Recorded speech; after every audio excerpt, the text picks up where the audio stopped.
आचार्य प्रशांत जी की पुस्तक पैसा कितना और क्यों के अध्याय 15 का, जिसका शीर्षक ही है पैसे और भविष्य की चिंता।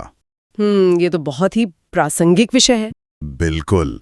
आचार्य प्रशांत जी कहते हैं कि पैसा और अध्यात्म, या कह लें पैसा और एक ऊंचा सार्थक जीवन, ये दोनों एक दूसरे के कोई जन्मजात दुश्मन नहीं है। अच्छा, लेकिन आमतौर पे तो यही माना जाता है कि ये दुश्मन है। वही तो, असली समस्या पैसे में नहीं है, बल्कि उस क्रम में है जिस क्रम में हम पैसे और जीवन के उद्देश्य को अपनी प्राथमिकता बनाते हैं। मतलब ये तो एक बहुत बड़ा विरोधाभास है, क्योंकि हमारे समाज में तो अक्सर यही सिखाया जाता है कि अगर सच में कोई महान काम करना है, निस्वार्थ सेवा करनी है या अध्यात्म के रास्ते पर चलना है, तो आपको पैसे को पूरी तरह से त्यागना होगा। हाँ, धन और वैराग्य को अलग अलग पड़ावों में रखा जाता है ना? ऐसा माना जाता है कि ये दोनों एक साथ नहीं चल सकते। पर जरा सोचिए, अगर कोई इंसान अपना सब कुछ छोड़कर कोई बड़ा कदम उठा भी ले, तो भी ये जो भौतिक शरीर है वो तो उसके साथ ही रहेगा ना। बिल्कुल रहेगा, शरीर थोड़ी ना कहीं जा रहा है। भूख तो लगेगी ही, मौसम की मार भी सहनी पड़ेगी। तो फिर इस बुनियादी जरूरत और एक ऊंचे उद्देश्य के बीच का ये तालमेल आखिर बैठता कैसे है? ये एक बहुत ही व्यवहारिक सवाल है, और यहीं से आचार्य प्रशांत जी अपने स्रोत में एक बेहद जमीनी हकीकत सामने रखते हैं। वो ना किसी भी तरह की हवाई या अव्यवहारिक अध्यात्म का पूरी तरह से खंडन करते हैं। मतलब कोई ख्याली पुलाव नहीं? एकदम नहीं। वो स्पष्ट रूप से कहते हैं कि जब तक ये शरीर है तब तक उसे जिंदा रहने के लिए रोटी और ढकने के लिए कपड़ा तो देना ही पड़ेगा। इसे नकारा नहीं जा सकता। हाँ, ये तो बेसिक सर्वाइवल है। बिल्कुल। और इस भौतिक आवश्यकता को समझाने के लिए वो कबीर साहब का एक बेहद शक्तिशाली और अंदर तक झकझोर देने वाला रूपक इस्तेमाल करते हैं। कबीर साहब ने हमारे इस भौतिक शरीर और इसके साथ जो मन जुड़ा है ना, उसे एक काली कुत्तिया की संज्ञा दी है। रुकिए, काली कुत्तिया? ये तो शब्दों का बहुत ही तीखा और एक तरह से बड़ा कठोर चयन है। हाँ, सुनने में कठोर लगता है। मतलब एक आध्यात्मिक चर्चा में इंसान के शरीर और मन को इतने कठोर शब्दों से क्यों बुलाया गया है? देखिए, शब्द कठोर जरूर है, लेकिन इसके पीछे का जो मनोविज्ञान है ना, वो बहुत गहरा है। इसे ऐसे समझना चाहिए कि मान लीजिए कोई व्यक्ति गहरे ध्यान में बैठा है या किसी बहुत ही महत्वपूर्ण काम में लगा है। अब अचानक से उसके पेट में तेज भूख लगने लगती है, या प्यास लगती है, या कहीं दर्द होने लगता है। मतलब शरीर अपनी मांगे सामने रखने लगता है। कबीर साहब समझाते हैं कि ये शरीर और मन उस कुतिया की तरह है जो आपके एकाग्र होते ही, मतलब जैसे आप फोकस करते हैं, वो आपके बगल में आकर जोर जोर से भौंकने लगती है। अरे बाप रे! मतलब वो ध्यान भटकाने लगती है। हाँ, एकदम। अब ऐसे में एक इंसान के पास क्या विकल्प बचते हैं? आम तौर पर तो कोई भी चिढ़ जाएगा, या फिर उस शारीरिक परेशानी से लड़ने लगेगा कि भाई मुझे फोकस करने दो। हाँ, और यही सबसे बड़ी गलती होती है। आचार्य प्रशांत जी समझाते हैं कि इस स्थिति का उपाय ये नहीं है कि उस काली कुतिया से लड़ा जाए या उसे भगाया जाए। तो फिर क्या करना चाहिए? उपाय ये है कि ध्यान में या अपने किसी भी बड़े काम में बैठने से पहले ही उसके सामने एक रोटी डाल दी जाए। अच्छा, मतलब पहले ही जरूरत पूरी कर दो। बिल्कुल। यानी शरीर की जो बुनियादी जरूरत है उसे पहले ही दे दो। उसे उसकी न्यूनतम खुराक मिल जाए ताकि वो अपना काम करे और आपकी चेतना अपना असली काम कर सके। आचार्य प्रशांत जी कहते हैं कि शरीर को बस एक न्यूनतम स्तर की सुरक्षा और पोषण चाहिए होता है। हाँ, और वो व्यवस्था करके उसे शांत कर देना चाहिए। हाँ, ताकि वो आपके ऊंचे उद्देश्यों के रास्ते में कोई बाधा ना बने। अगर मैं इसे आज के मॉडर्न कॉन्टेक्स्ट में देखूं ना, तो ये बिल्कुल वैसा ही है जैसे हम किसी लंबी और खूबसूरत रोड ट्रिप पे जा रहे हों। सही कह रही हैं। अब जाहिर है, गाड़ी में ईंधन या पेट्रोल डालना तो सबसे बुनियादी जरूरत है। अगर पेट्रोल नहीं होगा तो गाड़ी तो 1 इंच भी आगे नहीं जाएगी। लेकिन क्या उस पूरी यात्रा का उद्देश्य सिर्फ एक पेट्रोल पंप से दूसरे पेट्रोल पंप तक पहुंचना हो सकता है? बिल्कुल नहीं, वो तो बेवकूफी होगी। है ना? गाड़ी में पेट्रोल सिर्फ इसलिए डाला जाता है ताकि वो गाड़ी उस खूबसूरत मंजिल तक पहुंचने में मदद कर सके। मतलब ईंधन सफर को मुमकिन बनाता है, ईंधन खुद कोई मंजिल नहीं है। ये बहुत ही सटीक उदाहरण दिया आपने। ईंधन जरूरी है, लेकिन वो अंतिम लक्ष्य नहीं है। आचार्य प्रशांत जी इसी बात को स्रोत में एक और तरीके से समझाते हैं। वो क्या है? वो कहते हैं कि हमारा ये जो भौतिक शरीर है, ये वास्तव में एक मिट्टी का पुतला है। मिट्टी का पुतला। अगर इस पुतले पर बहुत ज्यादा पानी पड़ेगा तो ये गलने लगेगा, अगर बहुत तेज धूप पड़ेगी तो ये चटकने लगेगा और टूट जाएगा। ये तो है। इसीलिए इस शरीर को मौसम की मार से बचाने के लिए एक न्यूनतम सुरक्षा बहुत जरूरी है।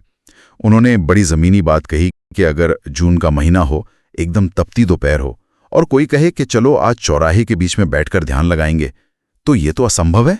हाँ, ऐसे में तो इंसान बेहोशी हो जाएगा। अध्यात्म का अर्थ ये बिल्कुल नहीं है कि शरीर को फालतू के कष्ट दिए जाएं या उसे यातनाएं दी जाएं।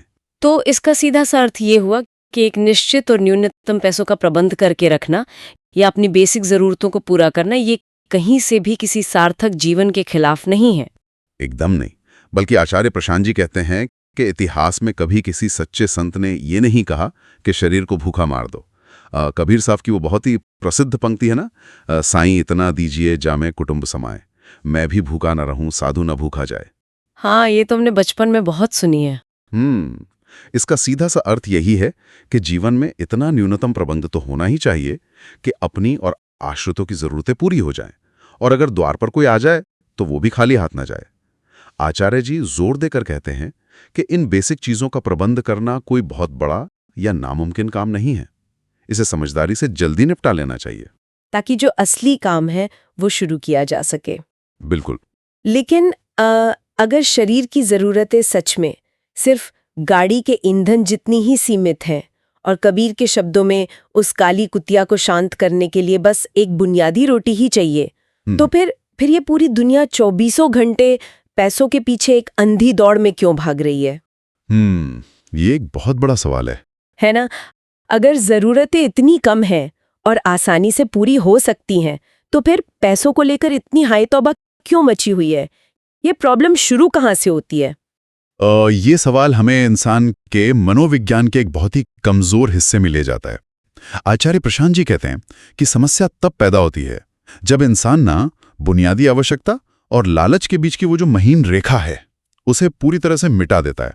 मतलब हम नीड और ग्रीड को मिक्स कर देते हैं। हाँ, स्रोत में एक जगह ना एक नौजवान अपनी आजीविका और भविष्य को लेकर बहुत चिंता व्यक्त करता है। उस पर आचार्य जी बहुत ही सीधा सवाल पूछते हैं कि आखिर एक अकेले नौजवान की जरूरतें होती कितनी हैं? सही बात है। उसे जिंदा रहने के लिए क्या चाहिए? कुछ सादा भोजन, पहनने के लिए कपड़े और रहने के लिए एक छत। ये जरूरतें तो बहुत ही मजे में और बिना किसी भारी तनाव के पूरी हो सकती हैं। लेकिन दिक्कत तब शुरू होती है जब इंसान अपने शौक और विलासिता को जरूरत का नाम दे देता है। तो इसे थोड़ा और खोलकर समझते हैं। ये शौक को जरूरत मान लेने का खेल आखिर काम कैसे करता है? इसे ऐसे समझिए कि बात करने के लिए एक साधारण मोबाइल फोन होना आज के समय में एक जरूरत हो सकती है। हाँ, उसके बिना तो काम नहीं चलता। लेकिन अगर किसी को हर साल बाजार में आने वाला सबसे महंगा और एकदम नया फोन ही खरीदना है, तो वो जरूरत नहीं है, वो एक शौक है, एक लालसा है। और आचार्य जी बहुत स्पष्ट शब्दों में कहते हैं कि इंसान की मूल आवश्यकताओं का तो एक अंत होता है, एक सीमा होती है। लेकिन लालच का कोई अंत नहीं होता। बिल्कुल, लालच और शौक एक अथाह कुआं है जिसे कभी भरा ही नहीं जा सकता। इसका मतलब ये है कि हम इंसान बहुत ही चालाकी से अपने शौकों को जरूरतों का चोला पहना देते हैं, ताकि हमें खुद को ये सफाई ना देनी पड़े कि हम लालची हो रहे हैं। एकदम सही पकड़ा आपने।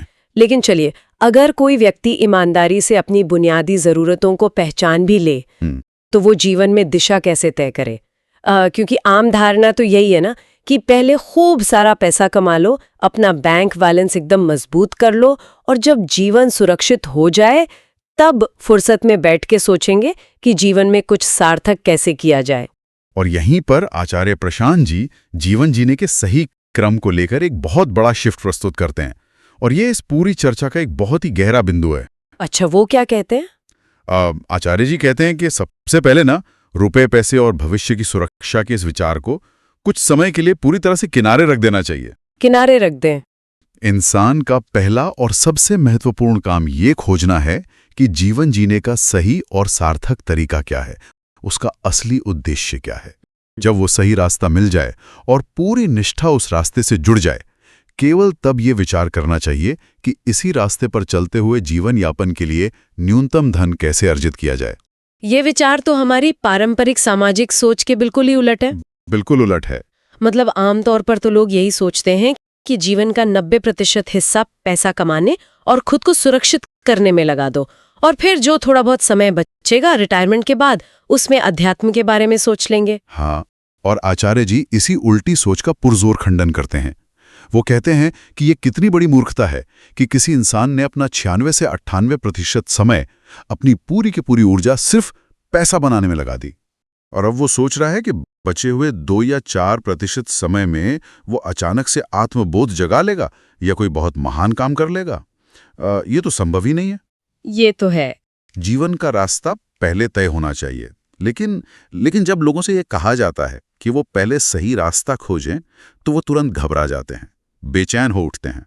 हाँ, क्योंकि रिस्क लगता है ना उसमें। बिल्कुल। स्रोत में जो प्रश्न करता है वो भी इसी बेचैनी का शिकार है।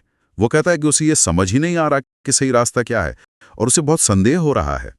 क्योंकि हम जिस युग में जी रहे हैं ना, वहां हमें हर चीज बस एक क्लिक की दूरी पर चाहिए होती है। अरे बिल्कुल, यहाँ आचार्य प्रशांत जी एक बहुत ही तीखा व्यंग्य करते हैं। वो उस प्रश्नकर्ता से कहते हैं कि भाई अभी तो तुमने जीवन की शुरुआत की है, अभी तुम कल के छोकरे हो, इस पूरी प्रक्रिया को थोड़ा समय दो ना। हाँ, एकदम से सब थोड़ी मिल जाएगा। वो इस जल्दबाजी पर तंज कसते हुए कहते हैं कि आज लोगों को हर चीज तुरंत चाहिए। वो कहते हैं कि स्थिति यह है कि तत्काल कोटे में कल की ट्रेन का रिजर्वेशन भले ही ना मिले, लेकिन लोगों को मोक्ष तुरंत चाहिए। अरे हाँ, तत्काल मोक्ष, ये तो बहुत ही सटीक बात कही है उन्होंने। है ना? सुनने में भले ही हास्यास्पद लगे, लेकिन ये हमारी एक बहुत बड़ी सच्चाई है। एक सार्थक रास्ता खोजने में समय लगता है, धैर्य की आवश्यकता होती है, भटकाव से गुजरना पड़ता है। जरा सोचिए, ये कितनी अजीब बात है कि हम इंसान एक फ्लैट खरीदने के लिए 20 साल की ईएमआई चुकाने का धैर्य तो रखते हैं, लेकिन जीवन का जो सबसे गहरा उद्देश्य है वो हमें 2 मिनट में चाहिए। बिल्कुल सही कहा। खैर, एक पल के लिए मान लेते हैं कि किसी ने इन बातों को गहराई से समझ लिया। उसने अपनी ज़रूरतें सीमित कर लीं, शौक को अलग कर लिया और धैर्य के साथ एक सही रास्ता भी पकड़ लिया। मानव मस्तिष्क है ना, ये इतनी आसानी से हार नहीं मानता। ये तुरंत भविष्य में छलांग लगाता है और एक डरावनी तस्वीर पेश करता है कि क्या होगा अगर मैं कल बीमार पड़ गया, क्या होगा अगर मेरे साथ कोई दुर्घटना हो गई। इन काल्पनिक सवालों का क्या? ये डर बहुत ही आम है और ये हमारे मन की एक बहुत पुरानी आदत है। श्रोत में जो प्रश्न करता है ना, उसने भी ठीक यही डर व्यक्त किया। अच्छा, उसने क्या कहा? उसने कहा कि उसने एक स्वतंत्र राह पर चलना शुरू कर दिया है और उन रिश्तेदारों का सहारा लेना छोड़ दिया है जो उसकी आजादी के खिलाफ थे। लेकिन उसे ये डर सता रहा है कि कभी ना कभी तो ये भौतिक शरीर धोखा देगा ही, बुढ़ापा तो आएगा ही। हाँ, तो वो पूछता है कि अगर कल को वो गंभीर रूप से बीमार पड़ गया तो क्या उसे लाचार होकर वापस उन्हीं रिश्तेदारों के पास लौटकर जाना पड़ेगा जिनसे उसने खुद को आजाद किया था। देखा जाए तो ये डर बहुत ही स्वाभाविक और जमीनी लगता है। मतलब हमारे समाज में तो बचपन से यही सिखाया जाता है कि बुरे वक्त में या बुढ़ापे में परिवार ही काम आता है। तो अगर कोई इंसान अपनी राह खुद चुन रहा है तो वो इस बीमारी के डर का सामना कैसे करें? हाँ, यहाँ आचार्य प्रशांत जी का जो जवाब है ना, वो समाज की कई पुरानी धारणाओं को जड़ से झकझोर देता है। क्या जवाब दिया उन्होंने? वो बहुत ही सीधा और तार्किक सवाल पूछते हैं। वो कहते हैं कि अगर तुम बीमार हो गए तो इलाज के लिए अस्पताल जाओगे या रिश्तेदारों के पास? जाहिर है अस्पताल जाएंगे। हाँ, अगर तुम्हें देखभाल के लिए नर्स की जरूरत है तो नर्स के पास जाओ ना। घर वालों को या रिश्तेदारों को नर्स की तरह क्यों इस्तेमाल करना चाहते हो? ये तो सोचने वाली बात है। और इसके बाद वो एक ऐसा सच सामने रखते हैं जिसे पचाना कई लोगों के लिए बहुत मुश्किल हो सकता है। ऐसा क्या सच? वो कहते हैं कि अगर इंसान 70 या 80 साल का हो गया है और शरीर पूरी तरह से जर्जर हो चुका है, या मान लीजिए कैंसर जैसी कोई गंभीर बीमारी हो गई है, तो व्यर्थ में खुद को मशीनों के सहारे खींचने का क्या अर्थ है? अगर शरीर जवाब दे ही गया है तो मर जाना चाहिए, क्योंकि मरना तो एक ना एक दिन है ही। रुकिए, ये बात तो बहुत से लोगों को बेहद कठोर लग सकती है, मतलब असंवेदनशील और एक तरह से जीवन से हार मान लेने जैसी। लोग कहेंगे कि ये तो बहुत ही निराशावादी सोच है, अंतिम सांस तक लड़ना चाहिए। हाँ, सतही तौर पर सुनने में कठोर लग सकता है, लेकिन अगर हम इसके पीछे के दर्शन को समझे ना, तो ये हार मानना नहीं है, बल्कि ये जीवन की सबसे बड़ी वास्तविकता को गरिमा के साथ स्वीकार करना है। कैसे? आचार्य जी इसे समझाने के लिए पशुओं का उदाहरण देते हैं। वो कहते हैं कि कैंसर जैसी बीमारियां तो पशुओं को भी होती हैं, लेकिन क्या कोई स्वतंत्र पशु अपनी आजादी त्याग कर डरा हुआ किसी अस्पताल के बिस्तर पर लटकना चाहता है? नहीं, वो तो एकांत में चले जाते हैं। बिल्कुल। पशु अपनी प्राकृतिक आयु पूरी करते हैं और चुपचाप प्राण त्याग देते हैं। वो अपनी आज़ादी से समझौता नहीं करते। इस विचार का मुख्य उद्देश्य हमें ये समझाना है कि हम दूर भविष्य की किसी काल्पनिक बीमारी के डर से अपने वर्तमान को कैसे बर्बाद करते हैं। इसे थोड़ा और स्पष्ट करें। ये भविष्य की बीमारी का डर हमारे वर्तमान को कैसे खराब करता है? आचार्य प्रशांत जी यहाँ गणित की संभावनाओं का बहुत ही बेहतरीन उदाहरण देते हैं। वो कहते हैं कि इस बात की संभावना 99.99% है कि आप कल स्वस्थ रहेंगे और अपना काम करते रहेंगे। हाँ, ये तो है। लेकिन इंसान उस 99.99% को तो पूरी तरह से इग्नोर कर देता है। और जो संभावना मात्र 0.01% है, यानी कि कल आपको लकवा मार जाएगा या कोई भयानक दुर्घटना हो जाएगी, इंसान उसी 0.01% का गुब्बारा फुलाकर खुद को डराता रहता है। आचार्य जी एक बहुत ही तीखा सवाल पूछते हैं कि हम इंसान इस तरह के बेतुके डर क्यों पालते हैं? क्यों पालते हैं? इसका असली कारण क्या है? इसका कारण यह है कि ये डर इंसान के अहंकार के लिए एक ढाल का काम करता है। हम इस 0.01% के डर को एक बहाने की तरह इस्तेमाल करते हैं। अच्छा, ताकि हमें कुछ करना ना पड़े। एकदम सही है। ताकि हमें आज वर्तमान में कोई साहसिक कदम ना उठाना पड़े। हम खुद से कहते हैं कि मैं तो बहुत कुछ करना चाहता हूं, लेकिन भविष्य की सुरक्षा के कारण मजबूर हूं। ये हमारी अपनी ही बनाई हुई एक मानसिक जेल है। अरे बाप रे! ये सच में एक बहुत बड़ा मोमेंट है। मतलब क्या हम वास्तव में ये कह रहे हैं कि भविष्य में किसी त्रासदी के होने का जो डर है, वो दरअसल हमारे अवचेतन मन का एक बहाना है अपने कंफर्ट जोन में बने रहने के लिए? बिल्कुल। ये हमारी अपनी ही कायरता को छुपाने का एक तरीका है। आचार्य जी इसे बेनकाब करने के लिए रोजमर्रा के बड़े शानदार उदाहरण देते हैं। जैसे कि? वो कहते हैं कि 80 साल की उम्र में लकवा मारने की जितनी संभावना है, उतनी ही संभावना इस बात की भी है कि अभी पीछे से एक जहरीला सांप आए और डस ले। लेकिन क्या कोई इंसान सांप के डसने के डर से हर वक्त कांपता रहता है? नहीं, ऐसा तो कोई नहीं करता। उतनी ही संभावना इस बात की भी है कि अभी जिस छत के नीचे बैठकर हम बात कर रहे हैं वो अचानक से गिर जाए। लेकिन क्या हम छत गिरने के डर से रोना पीटना शुरू कर देते हैं या छतों के नीचे बैठना छोड़ देते हैं? जाहिर है कि नहीं। हम तो बड़े आराम से छत के नीचे बैठते हैं। ठीक यही बात है। आचार्य प्रशांत जी कहते हैं कि एक ना एक दिन तो ऐसा आएगा ही जब ये छत गिरेगी, यानी ये शरीर नष्ट होगा। तो क्या हम अभी से ढोल नगाड़े बजाकर रोना शुरू कर दें? बात तो सही है। यहाँ आचार्य जी श्रद्धा का वास्तविक अर्थ समझाते हैं। सच्ची श्रद्धा का मतलब ये भाव होना है कि जब जो होगा तब उसे देखा जाएगा। वो एक बहुत ही गहरी बात कहते हैं कि असली लकवा शरीर का नहीं होता, असली लकवा मन का और चेतना का होता है। चेतना का लकवा? हाँ, जो इंसान भीतर से आजाद है, उसे लकवा मार भी जाए तो भी वो आजाद ही रहता है। लेकिन जो इंसान डरा हुआ है, जो गुलाम है, उसे लकवा नहीं भी मारा है ना, तो भी वो चेतना के लकवे का शिकार है। वो जीते जी अपाहिज है। चेतना का लकवा, ये विचार सच में हिला देने वाला है। मतलब हमारे हाथ पैर तो पूरी तरह स्वस्थ हैं, लेकिन हमारी सोच, हमारे फैसले लेने की क्षमता अपाहिज हो चुकी है। बिल्कुल। हम बस डर के मारे घिसट घिसट कर जी रहे हैं। और यहीं पर एक बहुत ही दिलचस्प बात सामने आती है। इसी डर के कारण, भविष्य की इसी काल्पनिक असुरक्षा के कारण, हम इंसान जो सबसे अजीब और क्रूर चीज करते हैं, वो है दूसरे इंसानों का इस्तेमाल करना। स्रोत में रिश्तों और विवाह को लेकर एक बहुत ही अजीबोगरीब घटना का जिक्र किया गया है ना? हाँ, और वो वाकया हमारे समाज की मानसिकता को पूरी तरह से नंगा कर देता है। आचार्य जी बताते हैं कि उनके पास एक 25 साल का पढ़ा लिखा नौजवान आया। अच्छा। उसने बहुत ही घबराहट में कहा कि उसे जल्दी से जल्दी शादी करनी है। 25 साल में इतनी घबराहट? वही तो। जब आचार्य जी ने उससे इतनी कम उम्र में शादी की इस जल्दबाजी का कारण पूछा, तो उसका तर्क सुनकर कोई भी हैरान रह जाएगा। उस लड़के ने कहा कि उसके खानदान में परदादा, दादा और पिता सभी को दिल की बीमारी रही है, तो आनुवांशिक रूप से उसे भी दिल की बीमारी होगी ही। ओके। लेकिन दिल की बीमारी का किसी इंसान की शादी से क्या लेना देना है? यही तो वो पेच है। उस लड़के ने अपना तर्क आगे बढ़ाते हुए कहा कि जब उसे दिल की बीमारी होगी तो डॉक्टर उसका बाहर का तला भुना खाना पूरी तरह से बंद कर देगा। तब उसे घर का बना हुआ साफ सुथरा बिना तेल मसाले का खाना चाहिए होगा, और नियमित रूप से घर का खाना पाने के लिए एक बीवी का होना जरूरी है। क्या? ये तो हद दर्जे की बेतुकी बात हो गई। मतलब वो इंसान अपने लिए कोई जीवन साथी थी या प्रेम नहीं खोज रहा, वो असल में एक बिना पगार का रसोइया खोज रहा है। बिल्कुल। आचार्य जी ने उसकी इस मानसिकता को तुरंत पकड़ा और उसे सीधे शब्दों में कहा, तुझे पत्नी नहीं रसोइया चाहिए। एकदम सही जवाब दिया। और दुख की बात यह है ना कि ये मानसिकता सिर्फ उस एक लड़के तक सीमित नहीं है। आचार्य जी बताते हैं कि हमारे समाज में लड़कियों को भी इसी तरह के भविष्य के डर दिखाकर डराया जाता है। हाँ, उन्हें भी तो कहते कि जल्दी शादी कर लो। बिल्कुल, उनसे कहा जाता है कि जब बुढ़ापे में हड्डियां कमजोर हो जाएंगी, ऑस्टियोपोरोसिस हो जाएगा, तब तुम्हारी देखभाल कौन करेगा? ये तो बिल्कुल ऐसा हो गया कि हम किसी इंसान से कोई भावनात्मक रिश्ता नहीं जोड़ रहे, बल्कि बुढ़ापे के लिए कोई पॉलिसी खरीद रहे हैं। ये कितनी स्वार्थी सोच है। और आचार्य प्रशांत जी ठीक यही बात कहते हैं। वो स्पष्ट रूप से कहते हैं कि ये विवाह नहीं है, ये कोई संबंध नहीं है, ये तो हम बाजार जाकर हेल्थ इंश्योरेंस खरीद रहे हैं।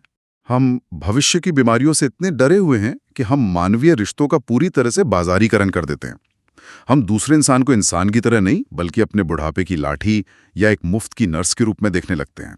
ये तो है।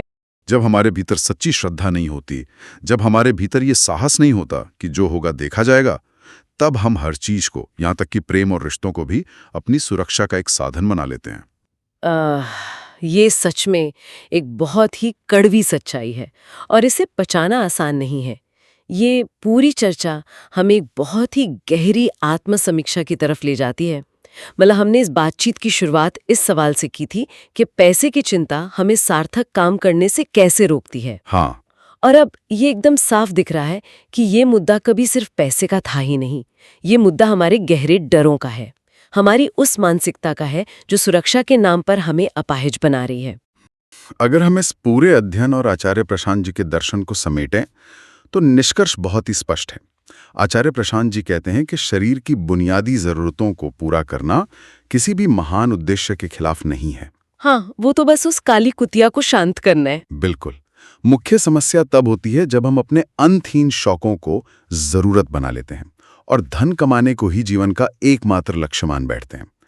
अब ये समझना होगा कि धन जिंदगी को चलाने के लिए होना चाहिए, ना कि हमारी पूरी जिंदगी सिर्फ धन कमाने के लिए होनी चाहिए। सही बात है। हमें भविष्य के उस 0.01% डर को छोड़कर अपने वर्तमान की आजादी पर ध्यान देना चाहिए। बिल्कुल। और इस चर्चा के अंत में हम सभी के सामने विचार करने के लिए एक बहुत ही गहरा सवाल खड़ा होता है।